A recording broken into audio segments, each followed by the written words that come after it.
going on, everybody? This is James Grandmaster Facts Boyce, and you're here for another episode of the Facts Project. Today, very special guest. Long time since I've talked to this guy. Chris Soloff, thank you for being here, sir. We are here to talk about C.R.I.T. Constantly running into trouble, issue 7. Yes. It's been a while. I think we said what, 2019, 2020? Yeah, 2019, 2020. I used to have like an IG live that I used to do. It wasn't in podcast form. I mean, everybody was inside anyway. Oh yeah. We weren't going out at all back then. Yeah. So, but we had a lot to talk about. As a matter of fact, because we're talking about issue 7, I have numero uno right here. Yes, you do. Yeah. I mean, issue 4 is probably like one of the greatest covers I've seen in a very long time. But to talk about the totality of things, because you're one of the few that kind of has taken the time with one singular property and has played the long game. In essence, like you're at issue 7 right now. And not only are you the writer of this, but you also are the illustrator as well. And there's not too many people that are doing that. I mean, I think I talked about it maybe on a podcast recently that, you only generally see that from people doing manga, and they mainly live in Japan. But when it comes to somebody like you, the fact that you have the ability to pump these out and get the assistance of a lot of people, because not only is C.R.I.T. your project, it's a family project. Mm-hmm. So if we could get into the origin of this, I mean, I know, but I want the audience to know. Yeah, definitely. Let's have it. As we're talking, I realized this is actually the 8th issue because I never count issue 0. Oh, do you know what? Yes. Yeah, I always forget about issue 0, and it's a free download on the website. So if you're listening and you just want to check it out, homebrewedcomics.com, you can download issue 0 absolutely free. Check out the chaos and see if it's your thing. Mm-hmm. But if we want to go all the way back to where this thing started, we could do this one right here. Yep. Right there. I love this story because, as you said, it's a family project. It's me, my friends, my kids involved, my wife, and it's but going into C.R.I.T, the very origins, it was never meant to be a comic book. It was a D&D game for me and my friends. Right. And I just decided hey, I want to sketch out one of these sessions because it was so much fun. If you've played D&D or you see it on TV, especially if you watch like Stranger Things, there's always like the chaos that ensues. Everybody's doing something dumb, but it's fun. And I've been playing now 15 years, just about, and I've played a lot of different campaigns. And every single one, we were always like, oh, this would be fun as a comic book or a book or a manga, animation, a movie, something like that. There was always that, like, what if this was something more? Right. And when I first started sketching stuff out, I didn't even really know how to draw. Like, I could pick up a pen and I could draw something and sketch something, and you could tell it was a guy shooting someone. But I wasn't, I would never consider myself an actual artist. And so, I spent the better part of 3 months working on this just, 750, what is now issue 0, the unreleased version, the original sketch version. And it was just for my friends. And I showed it to them. Everybody liked it. It was fun, but it never was meant to be anything. And then I showed my wife at the time, and I was like, hey, what do you think of this? Now, we were friends for 11 years before we got married. So we're like 15 years into our relationship. And she like skips through and hands it back to me, and she says, "It's okay." And I'm gonna tell you what, they lit a fire under me, because it's okay. When I spent 3 months working on it, I was like, no, I need to make this amazing.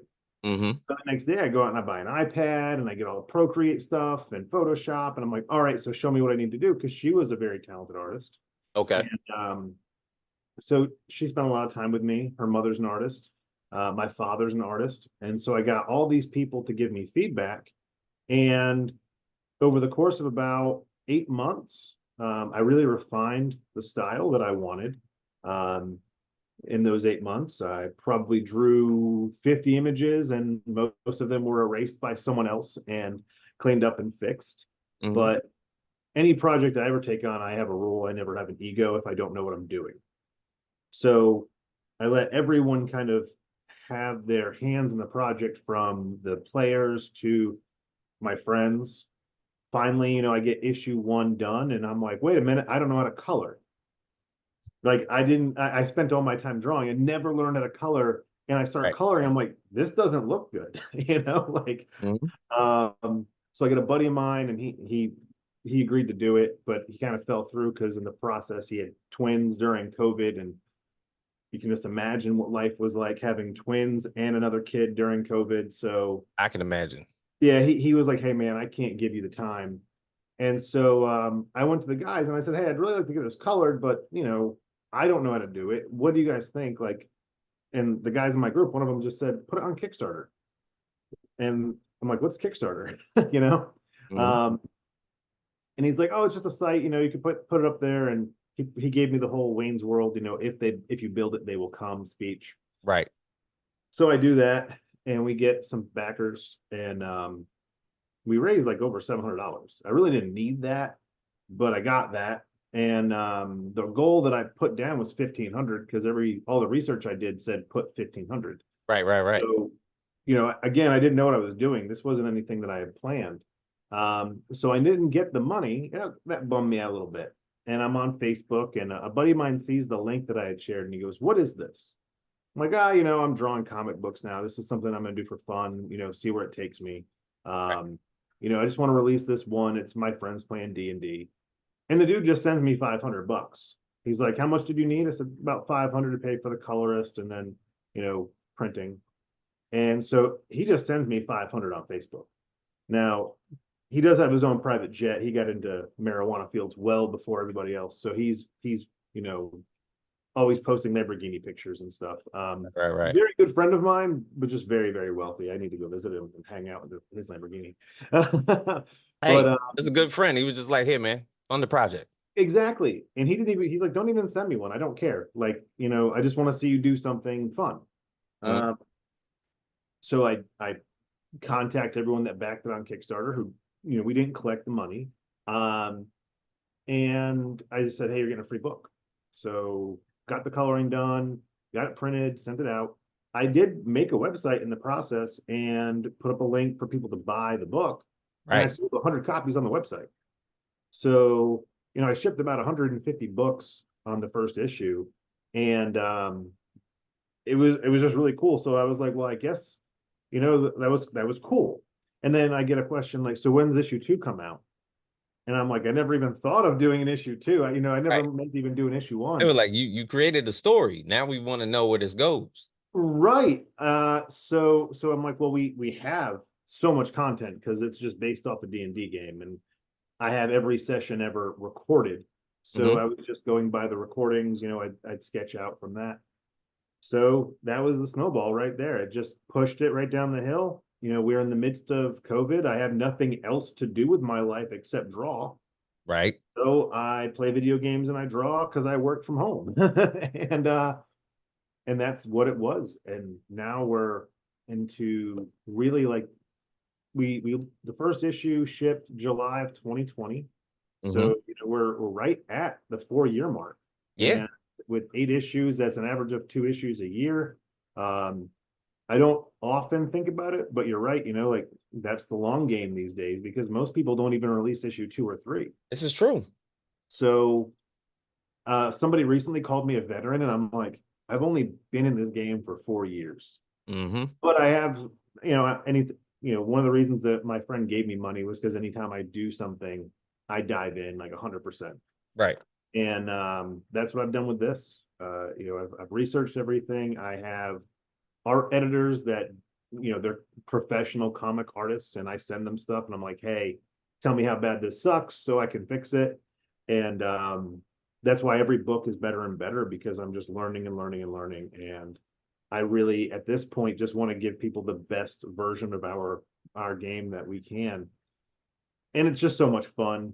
Uh, I get asked quite a bit, like, what's my favorite book? What's my favorite character? What's my favorite this? I don't really have a favorite, because to me, there's instances in every issue Hmm. that literally were just dying on the floor laughing while we're playing. Yeah. You know, I've had so much fun just playing the game and now turning it into a comic book that there is no favorite. There's these moments that mean a lot to me aren't even really comic based. Hmm. Uh, one of my buddies was going through one of the characters, in real life. He was going through a really tough time, going through a divorce, and he had a bad day. I didn't know this. I just started sending him some fan art because someone drew his character. Hmm. And I said, "Hey, dude, these images came through. A bunch of people are just drawing your character." And he picks up the phone and he calls me and he goes, "Man, I was having such a bad day, and this is just so cool. People draw my character. They don't even know me, Right. you know." And he's like, "They like my character so much they're drawing me, and that's just awesome." And so he went from having a bad day to having a good day because of something that I created randomly. Uh, Hmm. Another guy, his wife was at work one day and she was talking about how like this comic book thing, and she was but it wasn't our comic. She was just talking comic books with another person that she worked with, and he was like, "Hey, have you read this book? It's called." He didn't know the name. He said, "I'm reading the comic book right now, and there's a character in the book that reminds me of your husband." Hmm. And she's like, "That's funny because my husband is a comic book character. So what's the book?" And he says, "Oh," and he pulls it out. He's like, "It's Crit." And she's like, "That's my husband." And so that was he called me. He's like, "How cool is that? My wife's at work, and some random dude that she works with is Right. reading our book, and it's so like recognizably me that Hmm. he thinks it's me." Right. And so that was awesome between the art and then also the writing capability to really, you know, I don't know, get that compliment that I've made the character so lifelike to him that people read it and think, "Oh, that's Terrell." Definitely. And the thing is, even if we wanted to get into that, because Boulder, Caliber, Spectre, and Reach, Terrell, Brad, Austin, Obi, Mhm. even Bones, Ryan. You know, every person is generally somebody every bit of the storyline and the characters, the humor between the fight scenes and everything like that. It's all y'all. Yeah, it's all written at the table. And specifically, I mean, this could have been written as an RPG if you wanted to, and I'm pretty sure that was going to be the process anyway. Yeah, I have the initial beta for the fifth edition game that we were working on, Hmm. but about a year and a half, 2 years ago, Wizards of the Coast did that whole debacle where they were trying to like monetize everyone's creations that they use D&D for. And so I got away from them. I actually contacted another company who has their own game license similar to Wizards, D&D. And I've got an agreement with them to where we can just use it and they're not going to try and, take my money. So that's it took me 500 hours to make the first one. It's going to take me at least 100 hours to transfer it from one system to another. For Uh, sure. and I just don't have the time right now because I got to make the books. We have 42 books we got to make. Damn. And even to bring up the fact, I mean, when you first started this whole thing out, and self-trained artist, what I'm saying? Basically getting all the critiques together to make this thing actually pop. And then all of a sudden you had to jump into it and be like, I gotta write the story because people want issue two. And then from there, you got to continue this whole thing. So, like, if we're talking about like where we were at to where we're at now, it's always been like I guess with Crit, it's always been these missions within every single issue. Mhm. Something genuinely pops up. Uh, Always a big bad. And I feel like that between issues, well, shit, now between issue six, is actually kind of like the first taste of loss. Yeah, I'm I'm glad you brought that up. Um, yes, so I don't want to give too much away for people that haven't read the book. Mhm. You know, the the characters when we first started um playing and even like writing wise, Hmm. The goal, chapter one, issues 0 through 5, it's all crit. It is the big bad, it is the missions, it's that, because that's kind of like monster of the week kind of thing. Yeah. Uh, I watch a lot of TV and I look at writing from a production level. How do I want to produce this issue? So if you notice too, on some of them, issue one has a certain perspective, issue two, different perspective. Hmm. Now, issue three, I get in and I want like a procedural where they're actually telling the story. Right. And so I continue and I use that in a way for the reader to be able to understand their personalities, because going just mission to mission, book to book, things like that, if I just followed the flow of the game, you wouldn't learn as much about the characters as when they're actually talking about what happened and they're arguing back and forth. No, it didn't happen that way, it happened this way. uh, Hmm. I really want every book to have a different feel, and issue 6 was kicking off the next chapter, and you get to see the growth that they've had. Like, they're on their own now. Yeah. They've got some new companions, and I wanted to show that things get real. You know, I like I said, I read a lot, I watch a lot of TV, and I feel like sometimes stories are rushed in the beginning to where you don't know anything about the character or the world that you're in, and all of a sudden there's this massive thing that's going on, and you're trying to like overwhelm the reader, but you don't Hmm. understand that you're doing that, which Right. is why I liked the way the game flowed, because I was trying to tell a story. As a dungeon master, Right. I wanted a story that kept them engaged. And again, if I came out the gate with all this craziness, it wouldn't have been engaging to them. They would have never learned their character. Um, and I hope that translates. Like, Yeah. when you're playing Dungeons and Dragons, it's one thing just to make a character, kill some things, and have fun. Right. It's another to relate to your character and really embrace that character and want that character to grow.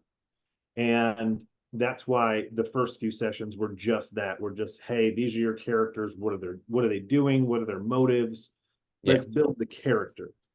Now we've built the characters. Now we can elaborate on this world that's going on around you, Hmm. and show, and it works perfect for the reader too, because as the players are experiencing it and the characters, so are now the readers, and seeing Right. are going to get bigger. Like, what is the response to this company having their own superheroes? Well, another company comes out with giant robots, you Right. know? Yep. And that's me because I grew up on Rock'em Sock'em Robots, and I love robots. So, um, Yeah. No, uh, even so, just like the conversation pieces I remember reading through from like issue 1 to issue 5, I constantly used to put in the parallel between them and like the 18. perfect. That You is know? absolutely perfect. Yeah. Uh, So like that because of how they talk to each other. this is a genuine smile because it means a lot that this comes through. Hmm. We do there's a lot of effort that goes into making these books. Issue 6 took me 3,000 hours to make. Mm. I actually clocked it just to see how much time goes into making a book, because I colored that one too. I did everything, Right. and I just said, how much time am I spending versus how much am I saving by paying someone? Um, and really, I save so much time by having a colorist. It cuts it almost in half, um, which is why, issue 7, right now, I do have a colorist, Lewis, who's just crushing it. Um, but these books, when I'm done drawing them, and even if I wish I could pull my group chat out, but I won't. I send every page to Boulder and Caliber, because I call them big filter, little filter. Hmm. And my big filter, a lot of stuff gets through there. That's Terrell. He usually gives me a thumbs up. He's the guy that knows I put a lot of work into it. If there's something that sticks out to him that's bad, he's going to say it. Right. But he knows, hey, this is a lot of work. He's not as upset if a gun isn't going in the right direction, like 100%, or if Hmm. chokehold doesn't look perfect. But he will call out some things because he's a very knowledgeable grappler, and he'll always call out if there's a problem with Boulder because that's his dude. Right. But Brad's a little filter. So everything that goes through Terrell hits Brad, and then Brad's like, nope, this is wrong, this is wrong, this is wrong.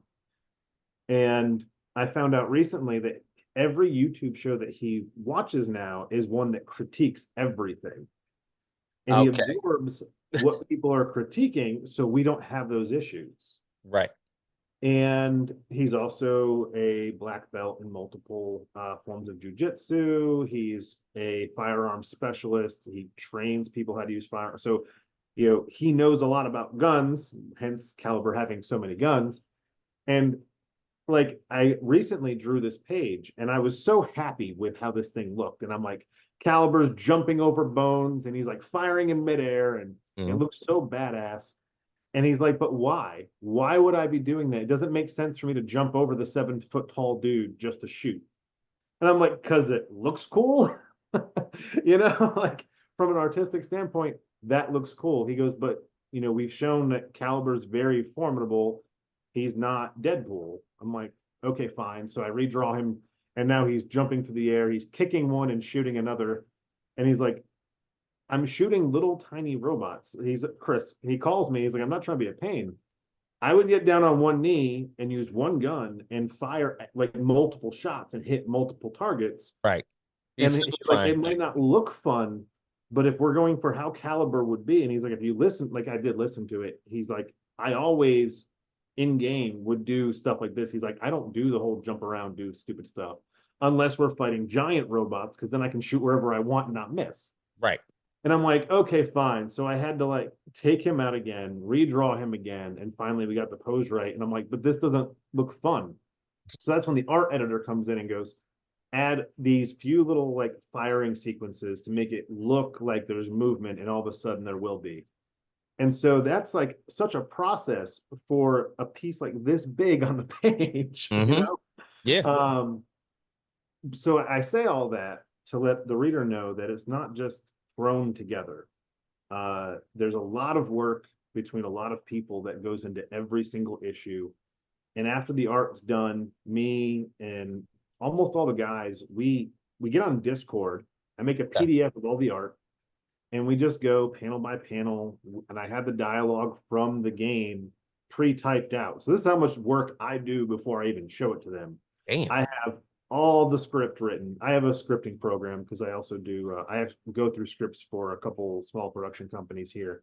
Okay. So I put together a script, and we go line by line, and then I hear them argue. I didn't say that, so I pull the recording out. Yes, you did, and we'll tweak some of the dialogue because you don't need to hear every single piece of banter. Sometimes it can get a little bit too bantery. Yeah. Um, we clean it up. We read it 2 or 3 times as a group. We go to bed. We get up. We do the same thing the next day because we sleep on it. Is it Right. still funny to us? Does it hit us the same way? And once that's done, I get a proofreader to go through a couple times, and we're done. I know I make it sound like simple, but No, it it, sounds tedious. it is. But it's so much fun. Like Right. Right. you mentioned issue 4 earlier, and that might be my favorite dialogue sequence in issue 4 with the insert song. Mm-hmm. And that happened in 2 places. So when I recorded the session, we were playing, they're going into battle, and they're trying to pick their George Michael song they want to go into battle, and they're Mm-hmm. all arguing which song they want to play. Finally, they get in there, and they're talking about it. And one of the Spectre, the youngest in the group, he's like, "Who's George Michael?" Um, So that whole sequence was there. And mm-hmm. so we get into the lettering process, and we still can't figure out what song we want to play. So I just put insert song because we spent like 30 minutes trying to argue. And we were even listening to the song, like, which one would we play? And we couldn't figure it out. I said, guys, I'm just gonna put insert song. We'll figure it out later. We'll sleep on it. We'll come back to it. We finish the book. We read through it. We don't even think about the insert song thing because we just want to get through the book. Right. Next day, we come back and we had forgotten we hadn't done the song, and we read insert song, and we just died laughing. Like it was the funniest thing we had. And we were fully rested. We weren't tired. It was just that hilarious to us that I was like, we got to keep it, you know? Right. Uh, So it ended up making the final cut. right. I was like, it's not fourth wall breaking, but it kind of is, but It it's kind of, not. yeah. You know, it's like allowing the reader to like choose your own song to put there. Hmm. And that sequence really probably is my favorite dialogue sequence in the entire series so far, just because we laughed so hard. Um, and my kid comes in, she's like, "Are you okay?" I'm like, "Yeah, I'm fine." She's like, "What's so funny?" I'm like, "Insert song," and she's like, "I don't get it." I'm like, "You're not supposed to. It's You're fine." not supposed to get it. Um, But speaking of humor, I mean, if we get down to it, like you've had some obscure villains, Flame Hand, Blue Claw, you know. So when I talk about going from like the last issue, issue 6, going into this one, if going into issue 7, um, Stormguard, of course, being like the gigantic robot villain in issue 6, but more so a ploy because now you have a formidable signature villain in the Goblin King. yes. So the derivative, I mean, around this person is like, this is nobody in the crew. You just had to make this person to go up against your guys. So Or is he? generally, what has happened throughout the game, um, Dark Vengeance was and came about because when we were originally making Boulder, I probably made 3 or 4 different characters for him. And when I say that, it's not the easiest thing to like. If I'm just designing a comic book character and I sketch out an idea and then we throw it away, that's one thing. Right. When I build a class for D&D, I have to balance 20 levels Mm-hmm. of the character, and that takes hours because I'm taking from this class and this class. Okay, how does this work? Okay, what's repetitive? What can I take out? I'm developing, like in a game, the character. So it would take me sometimes hours and or longer to really flesh that out. Send it over to him because that's what he wanted. He originally wanted to be an Iron Man style character. And I was like, Mm-hmm. okay. So I build this whole suit. I build all the stuff around it. And he's like, oh, that's complicated. I'm like, do you think Iron Man's suit in a D&D game would be easy? Yeah, it's just like rockets and this and that. I'm like, no, you have to use magic for that. You Mm-hmm. know, it's a magical ability. Like that's how we have to justify it. Well, it's not magic. I'm like, well, duh. But in the mechanics, it's a spell, so you can only do it once. Like I have to limit these things. Right, right. Finally, the thing was too complicated for him, so he scratched it. And then he's like, "Well, I just want to be like Eddie Murphy as All Might." And I'm like, "Oh, okay. I already know how to do that. That's pretty simple. It's monk and barbarian mashed together. This is going to be simple." So we get through that, and then but I spent all this time working on this other character. I'm like, "No, I'm going to keep that." And that's going to be his arch nemesis because I spent so much time on it. Mm-hmm. And so that's how Dark Vengeance came about. They were all supposed to be either things they made me build that we were going to throw away as a punishment for it, or a counter to their character. Um, in fact, Siege was built because Brad ran around telling me I'm immune to magic. That bullshit doesn't bother me. My character, this he was all happy. We're in this magical world, and he has the guy that's anti-magic. I'm like, but you're not anti-bullets and you're not anti-robots, and I'm gonna have a robot that smashes you. And of Ah, course, if you read issue 3, that issue was me introducing the villains to them. And I'm like, okay, cool. So how this is going to go is this one's going to attack this one. Well, I rolled real bad. The villains mm-hmm. really didn't get a chance because they got to choose who they wanted to fight. Mm-hmm. And Brad looks at the robot and he's like, I'm not even touching that thing because that'll kill me. I'm going to go for the guy that's pure magic and I'm just going to fight the green guy. Right. And of course, that ruined the whole balancing act that I had done. And Terrell sees Dark Vengeance, and he's like, "I'm not even going to touch that because now I'm mad at you for putting it in the game." And that's how most of those villains came about to begin with.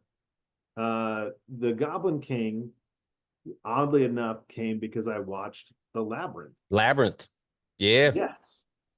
And I absolutely love that movie. And my daughter and I were talking the other day, and she's like, it's kind of weird how all your favorite movies have puppets. Um, Labyrinth, Dark Crystal. I grew Never up ending like story. Never Ending Story. Yeah, like all those 90s puppets movies, they I love them.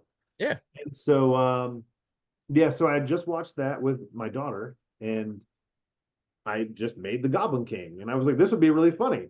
And of course, there's tons of David Bowie jokes being thrown around, Mm. but I made it with a twist. I'm not going to reveal any of that because that won't even come until issue 8. Um, but Goblin King is a very formidable character because the idea of we are Goblin King, it's more than just a person that can hack a robot, Hmm. or a tech guy or woman. Um, there was a whole premise about the character and what's going on more in the background that Crit isn't even aware of. Mm. And that's why everything led to that. It was the robot was a diversion from what other things were really going on. Right. And one thing I do really try to keep with the book is, at least up until now, that will change in issue 8. We will give a different perspective. It's always been from the perspective of Crit, Right. uh, and there's a reason for that because there are things going on in the background that the players weren't aware of. And then when they reveal themselves, they're Hmm. like, "Oh, that was going on, and that's kind of cool," and it kind of like pieces some stuff together for them. Right. So you've been causing distractions purposely. Exactly. And if I were to give some of that away to the reader, it to me it like takes away that aha moment. Because if I had the aha moment with the players, then I know I'm going to have that aha moment with readers. Right. And I've always wanted the reader to be able to experience the game from everyone's perspective. Okay. Issue 8, that was more of a narrative session for us because I had done a lot of world building, and really to move forward, we had to do a lot of dialogue heavy session work. So it was like a lot of role play. Uh, and part of it was them too. They said, "Hey, like we've been fighting things for a long time. Could we do some role play? Like let us torture somebody and let us do like some interrogative work." So I had to build a storyline to where they had to interrogate someone and get some information. And then when I was thinking about how that's going to play out for a reader, I'm like, there's no action, there's no punching, there's no this. And that's when the guys were like, but in the story, you're also hearing like I was like me, the DM, I Yeah. was giving the players some of the hard backstory. And they're like, why don't you have one of the bad guys narrate some of that so the reader can kind of see now there are other things going on? Mm. Because again, the first chapter was the characters. Now it's about the world. Right. Uh, and it's funny because I never really thought about of myself as a writer or an artist growing up. If Hmm. you asked me 5 years ago what talent I had, I would tell you I can play guitar and I can make some funny faces, and that's really about it. Right. Uh, and now I'm an artist and I'm a writer, and it's kind of cool. Just the way playing Dungeons and Dragons put me in this position. Yeah, right. And even so, I think the community that you also built outside of just like your friends, the comic community that you also created outside of that as well. Yes, I gotta say, you if you follow my Instagram, you've seen me with my comic friends, and I won't go into my personal life, but it's been a tough year, Hmm. and every single one of them has been there for me, called me. Um, Dennis from Celestial Knight, he Hmm. lives an hour and a half away from me. I'm having lunch with him tomorrow. He just called me. He said, "Hey, like, how are you feeling?" I'm like, it's been a crap week." He's like, "We're having lunch tomorrow. We're getting together." And I wouldn't know these guys. I wouldn't have the experiences I've had, the connections I've had, um, without literally just being on Instagram and following people and talking about comic books Yep. and building this community together. Um, Dan from Bigfoot Knows Karate. Yeah, He's Dan out. Price. Yeah, so Dan's in Texas, and Yeah. he will randomly text me because we're very close. Hmm. "Hey, Are you doing okay? My family doesn't even do that. You Mm-hmm. know, that when I talk about the experiences in making comics and the things that I love about making comics, that's probably the icing on the cake right there. It's Mm-hmm. cool to sell books. It's really cool to be at cons and have people like excited over something. But the community that I'm part of and the friends that I've made, that's lifelong. You Mm-hmm. know, um, when I drive home to Connecticut, I get to stop in Jersey and see Jason from the Convictor. Yep. Like Jerry from the Elements, he's come down 5 or 6 times just to hang out. Like it's crazy that we all met on Instagram and we all have the same passion and drive for our stories. And it's turned into this, like you said, it's a community of friends. And I like every book that I launch, I thank them because they're making it successful. They're helping me promote it. Right. The current Kickstarter, if anybody was on the live, there was an argument over who was going to be number one. And we do this every live. We all do it. Okay. If one of us is launching, we're like, all right, I'm going to be number one. There's no Oh yeah, yeah. Who's gonna who's fund going to it be the first? first backer Who's on gonna be this the first Kickstarter backer? because we're all friends. We're on there. We're watching it. We want to see our friends succeed, Right. but we're all very competitive. So how do we compete? Who's going to be first?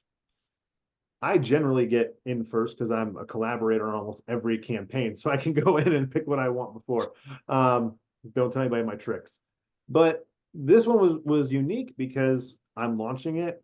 I see everyone that's in the chat, and this name pops up as number one. No one that's in the chat, none of my friends, and they're Mm-hmm. all like, "Who is this guy? How did he get number one?" And I'm going through, and it's a guy that came to Heroes Con, walks up to the table. He's like, I have that, I have that, I have that. I just came to get C.R.I.T. And I'm like, you came to Heroes Con just to get C.R.I.T? He's like, yeah, I'm gonna walk around, but I had to come here first. I have to get C.R.I.T because it's the stuffed cat. Yeah. And he gets it. And I'm going through my backers on Kickstarter for my previous campaigns, and I found my conversation with him, and I was like, holy crap, that's not one of my friends. That's an actual fan, and that they were number one, which means I didn't see him on the live. He was waiting for an email for the launch, got the email, and just You saw got the it. notification and just hit it right away. I was blown away. Um, from like the comic standpoint, like that was probably one of the coolest things. And that's coming off of Heroes Con where people were walking up and saying, "Oh, I've got all these books. I just came to pick up the newest issue."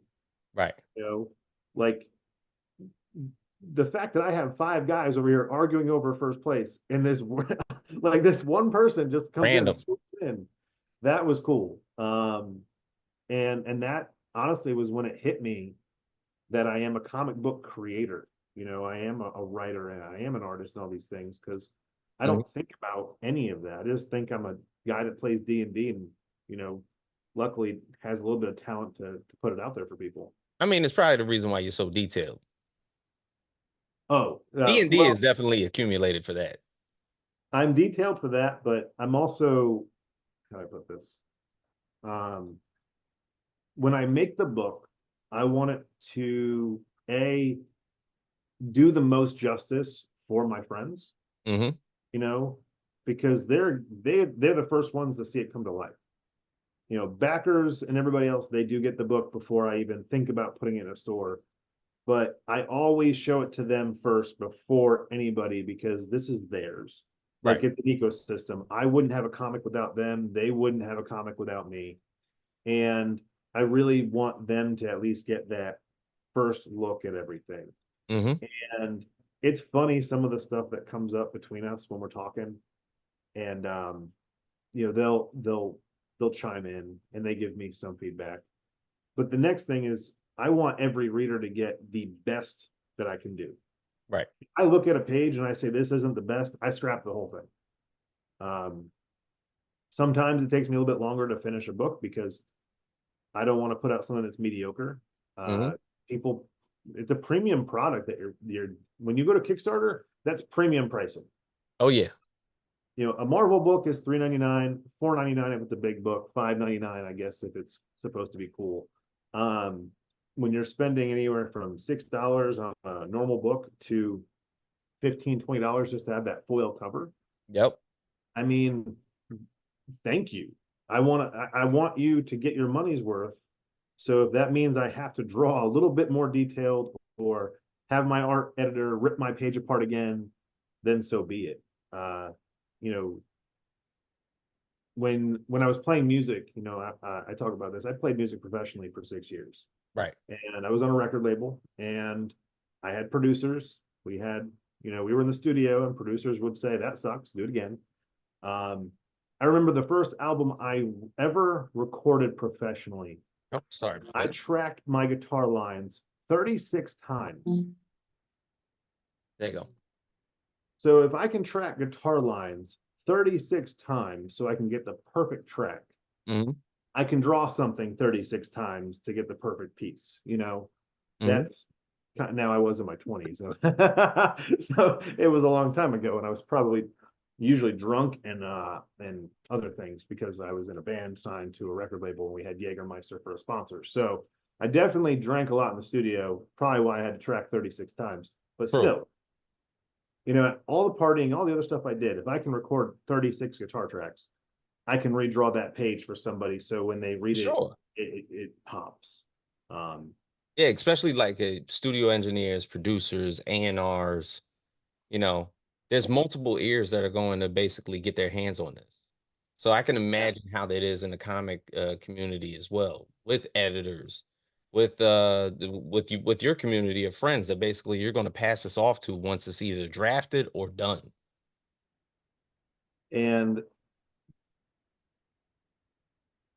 when I get feedback from a reader, I always want that feedback to be true. You know, I've had some people, uh, when I released issue one, okay, Mhm. issue one that you have back there, Yep. there was a review that came out and it said pretty much the artwork was okay. You know, it was what you expect from an indie book. The story was what you expect from like an issue one, but the ending just kicks you in the nuts. That's pretty much, I think, word for word, he said the ending really kicked him in the nuts. Hmm. And I had a publicist at the time that I fired because of this, because he calls me and he goes, "Hey, that's a bad review." I'm like, "How is that a bad review?" He said, your artwork was okay. He said the story was okay. And I said, it's an issue one of an indie comic from a guy who literally has never made a comic book in his life. Right. Okay is really good. Yeah.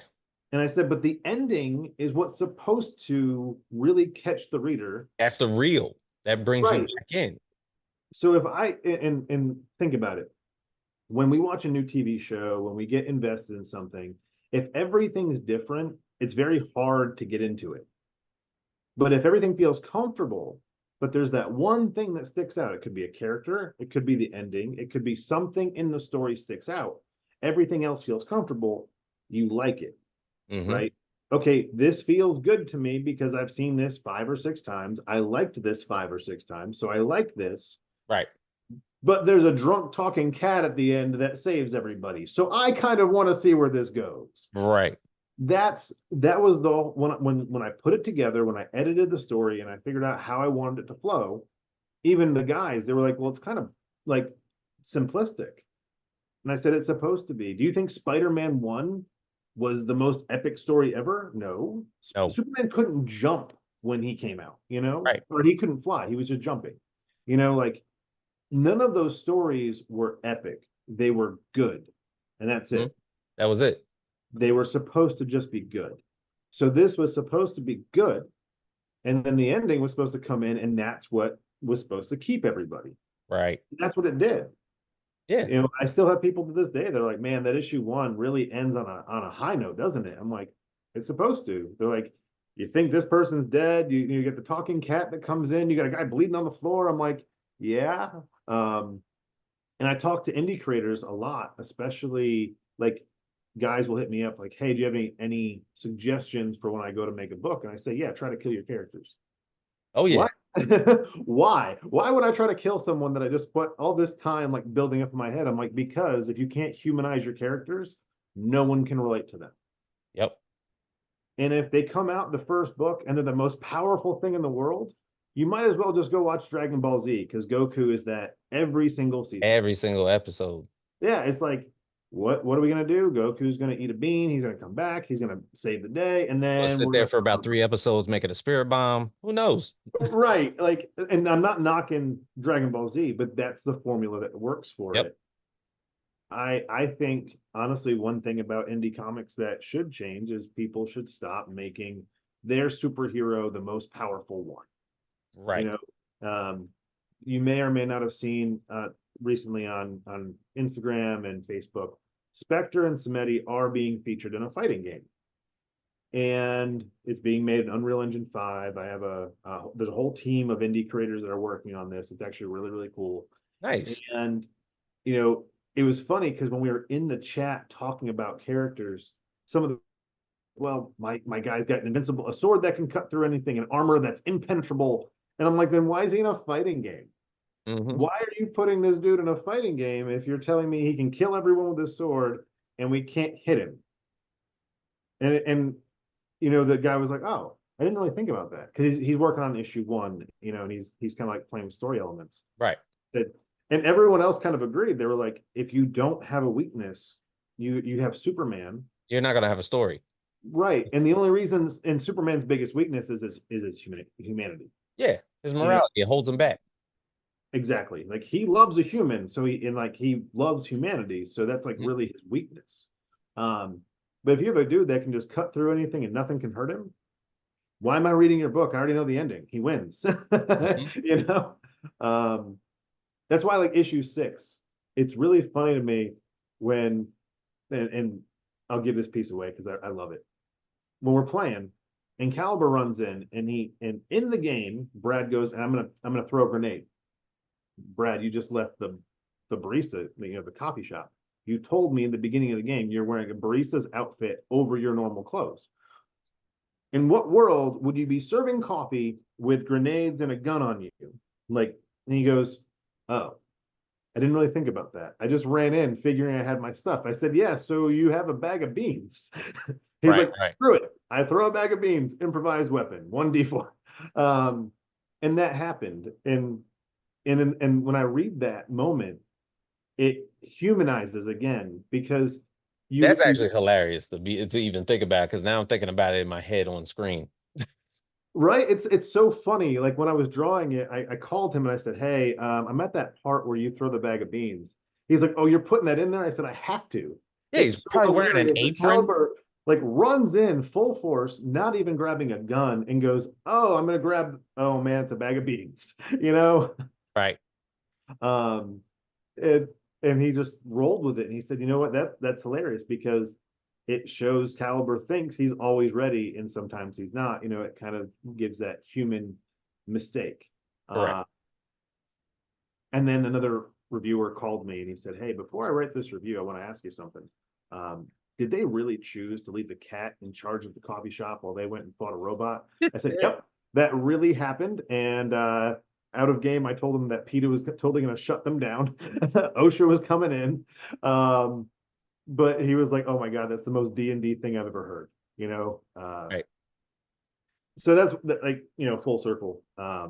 Every issue has something totally stupid and fun that sticks out in my head. And the animals running the coffee shop mixed with the coffee beans. I mean, you can't make that stuff up. Like that really just happens. Damn.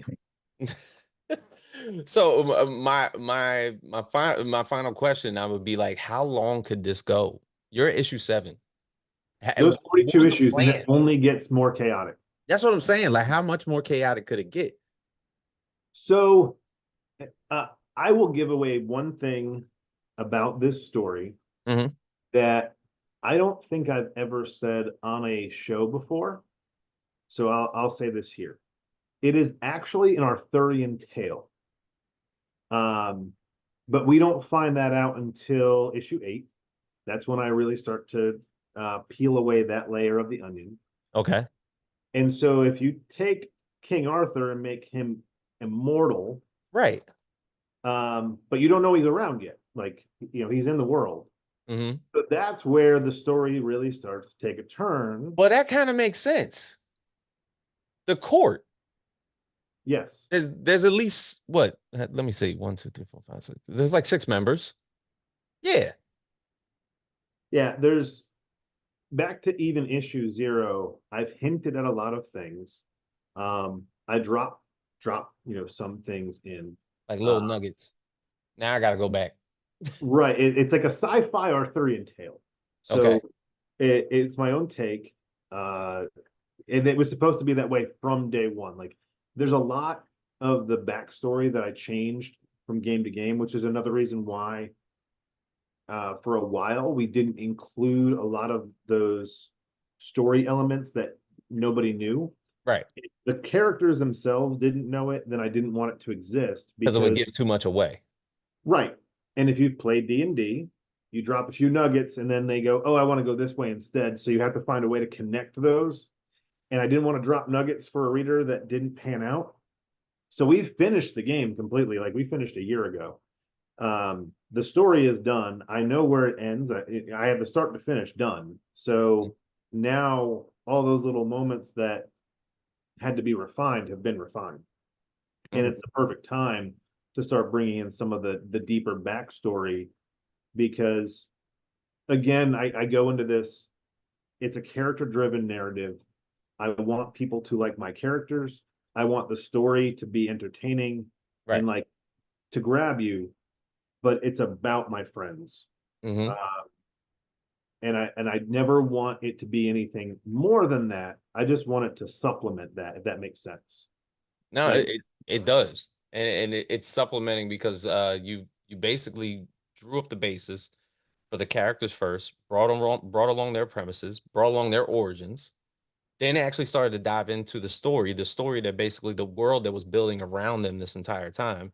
And to be honest, you started to then build into the villain aspect of it in the last couple of episodes a lot further than what you did in the first five. yep. So it was like, yeah, nah, I see it now. Yeah, we get into um now I can say this too because it'll I don't actually know if we will reveal it in a way that's like direct. Um we work in a show don't tell sometimes or tell don't show. I never like to be repetitive or I also don't like treating the reader like they're stupid. Hmm. So, you know, the underlying question will always be how did they get their powers? And eventually you find out that, and this comes from a real life back in 2020, I got stuck in this like rabbit hole of Area 51, and I was hearing about angels and demons and how Oh, wait, we you mean when they stormed Area 51 that time? no. So there's this whole like theory that Area 51 is actually like a gate to hell. Oh, okay. And if you look back in time, we had ether on the table of elements. It's no longer there. Ether is a spiritual element. Hmm. And so I went with the idea that ethereal energy once existed in our plane. Hmm. It does not anymore. Um, Somehow Crit got their powers from an ethereal connection. Well, really, that makes everyone that has those powers some form of medium because ethereal energy is a spiritual energy. So Right. you have to be a medium to do it. Um, and it just so happens that Caliber is what like if you read through the story, you pick up like he is immune to all ethereal energy. Hmm. He's Magic. he's like an anti-magic character. He's an anti-magic rogue. Hmm. Is really the build that we use for him, and so he nullifies if he's in contact with it, it nullifies it, Hmm. and he doesn't absorb it, he doesn't dispel it, it's just gone. So he's like a void or a blank. If you've played Warhammer 40K, you've got the He's like a black hole. right black hole of spiritual energy. So that's why there's some jokes like he doesn't believe in that shit. He doesn't believe in magic. He's Hmm. the anti-Disney. Um, and we kind of reveal that later on a little bit, but I will give away that little piece. It's a in King Arthur's storylines, there's always that like Merlin character who had magic. Yeah. How did Merlin use magic? You know, how did it exist? Because even in our own real history, there's things that we say are magic, but you know they're explained in different ways. Yeah. Uh, Even with Merlin, like most of it, like when you saw him, like if anybody went up to Merlin's tower, it's like alchemy. He was damn near doing chemistry in the room the entire time, creating potions, you know, right. adding it to cloaks, articles of clothing, doing things to like staffs and everything. I always said I read a quote, and it was one of the things like there's a lot that's inspired me with crit, but one of them was um, magic is just something that science hasn't explained yet. Hmm. And so kind of, you know, some of my premise was that there's a lot of like influence that I get, like I said, from random YouTube uh, um, stories that I just get caught up in. Um, it's interesting to me when I these rabbit hole stories of all this stuff that people really do believe, and Yeah. I don't um, I, I I can't tell you if it's true or not, but it's entertaining to Oh, say the yeah. least. No, no, they explain it very well. Well, you know, when you get into like conspiracy theories, it's supposed to be believable.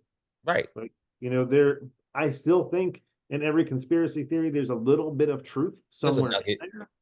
Yeah. There's got to be, you know, because if there was no truth, then no one would be attached to it. But if you can prove one thing in the entire piece of it, Hmm. then people will bite onto it. Yep. Um, like you know, I won't go into conspiracy theories because I'm not a theorist, but it is very entertaining to see Right, and right, like right. adapt some of that. I see everything in life as like something I can use as influence. And True.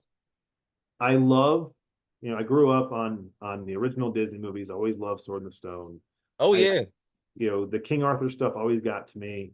And when we first started this, it was like, well, what if King Arthur was still around and magic was really a big thing and we don't have it here anymore? Why isn't it here Right. now? And that translates into D&D. Yeah. D&D is a magical world.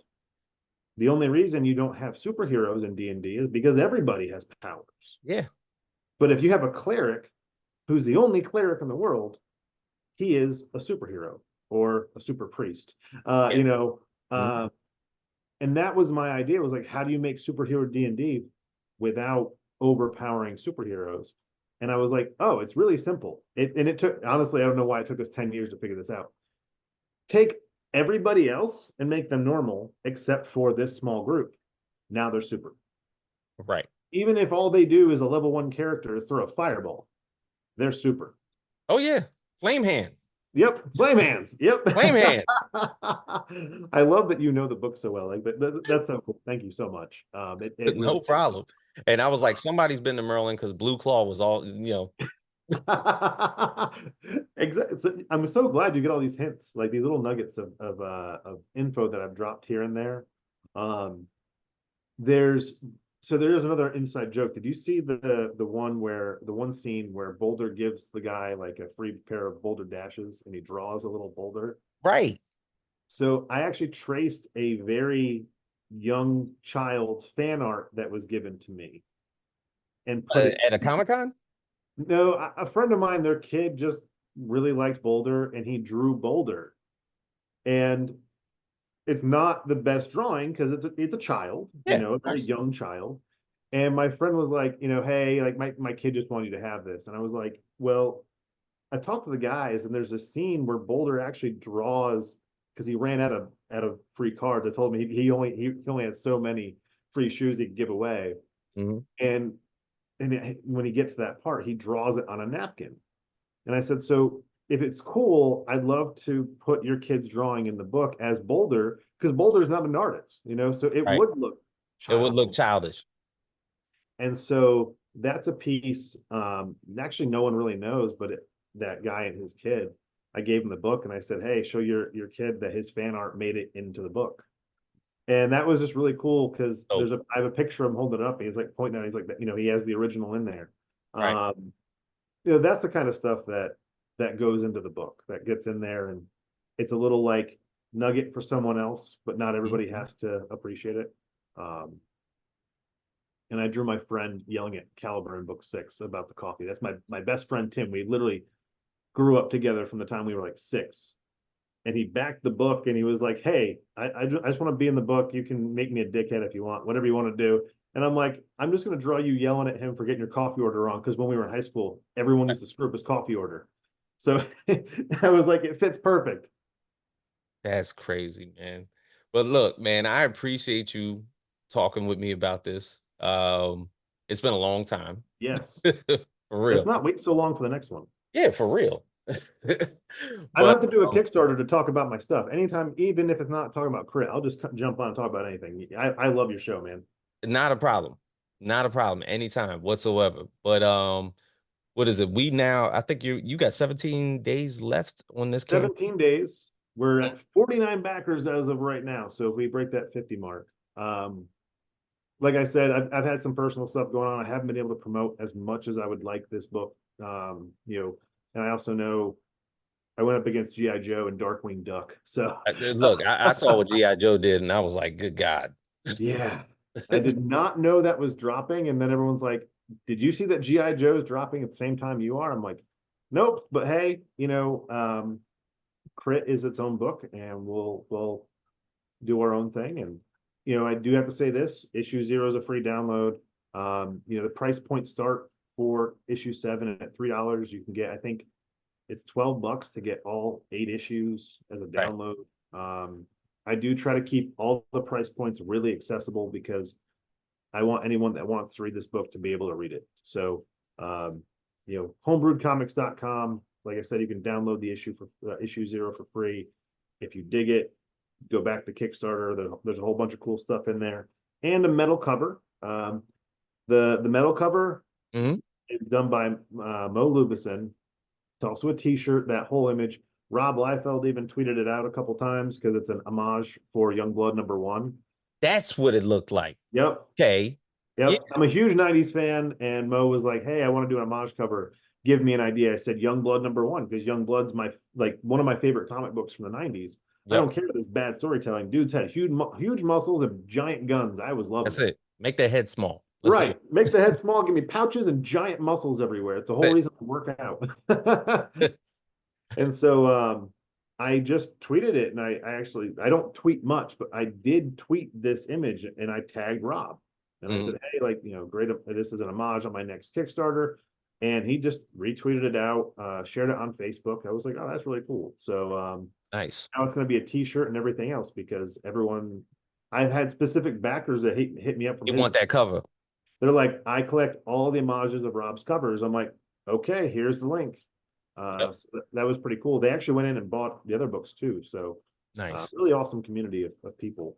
So yeah, Definitely. Chris, great to do this with you again. We'll probably yes, do this sir. more. It's good talking to you.